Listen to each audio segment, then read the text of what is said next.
நான் ஸ்கூல் படிக்கும் போது என்னோட பெஸ்ட் ஃப்ரெண்ட் அந்த மாதிரி தான், ஒரு பெரிய வாலு, ஒரு பெரிய நாட்டி பையன். டீச்சர் சொல்லுவாங்க இவங்க கூட சேரவே சேராத, ஆனா என்ன பண்றது, மை பெஸ்ட் ஃப்ரெண்ட்.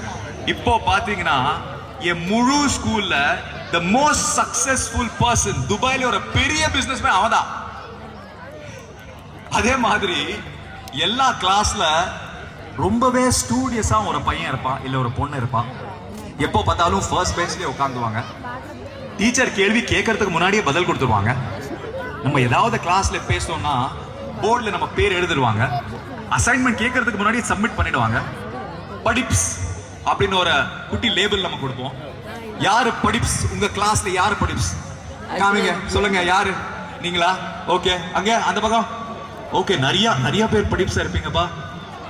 ஓகே, கவலைப்படாதீங்க, நானும் உங்கள ஒருத்தர் தான், பயங்கர படிப்ஸ். இப்போ வரங்க, ஒரு ஆக்டர் ஆயிட்டேன். என் ஸ்கூல் டீச்சருக்கு தெரிஞ்ச உடனே டம் அப்படின்னு நெஞ்சு பிடிச்சிட்டா. என்னையா ஆக்டர் ஆயிட்டியா, விழுந்து விழுந்து படிச்சியே அப்படின்னு. ஸோ வாழ்க்கையில யாரு ஃபியூச்சர்ல என்ன ஆக போறாங்கன்னு யாராலையும் சொல்ல முடியாது.